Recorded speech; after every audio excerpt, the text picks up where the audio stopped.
If you feel like where you have been and all the experiences you've had, or where you are right now, is not looking like where God wants you to be, this message is for you. I want to let you know that God does not waste experiences. Moses was born to Hebrew parents, but before he could even know who his parents were, he was taken to the Egyptian palace and he lived his life for about 40 years with the Egyptians. All he knew was their customs and their ways. He didn't know about the ways of his people and the ways of God. But deep down, he had this burden in his heart to save his people. And so the time that he tried to do something little to help someone out of his passion, out of this burden in his heart, he killed someone. And then those people didn't appreciate what he did. He ran away because news had spread about what he did. And he was afraid that the Pharaoh would find out and probably get him killed. He had to go live with a priest, the priest of Midian, Jethro, who eventually became his father in law. And for about 40 years, he lived with this priest, learning about God, and he got married and had children. Looking at it from Moses' point of view, he may have felt like this vision and this burden in his heart was not going to be fulfilled again. I mean, he was about 40 years when he left, and 40 years later, he was still here. And what was he doing? He was a shepherd, he was leading sheep. 40 years went by, nothing happened. And all of a sudden, God called him to go and rescue his people. And what's interesting about this thing is that every single thing that Moses had experienced, God used it for where he was taking him. God used them to achieve his purpose, for the big vision that he had for his life. Think about it. He knew about the ways of the Egyptians, then he knew about God, then he became a shepherd.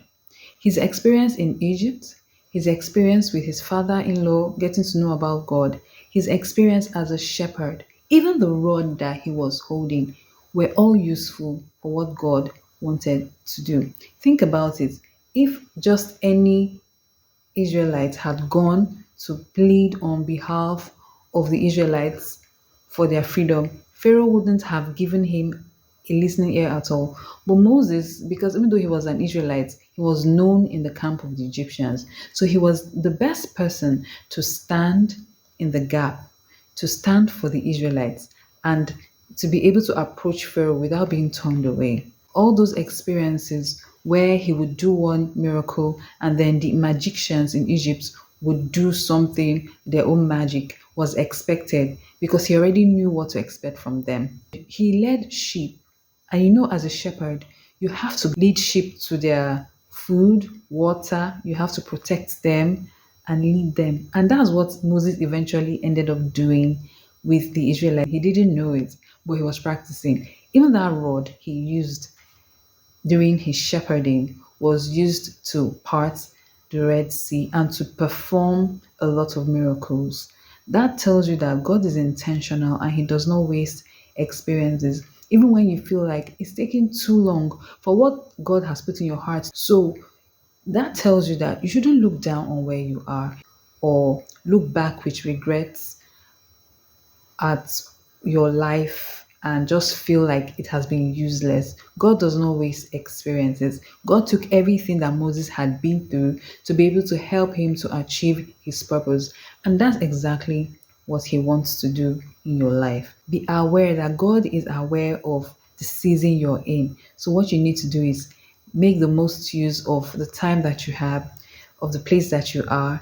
Learn what you can and do your best, because everything that you've been through and where you are right now, they're all part of what God is going to use to achieve His vision in your life. Let me know if this resonates with you, and share with us also any other lessons you have learned from the life of Moses. Thank you for watching. I'll see you in the next one.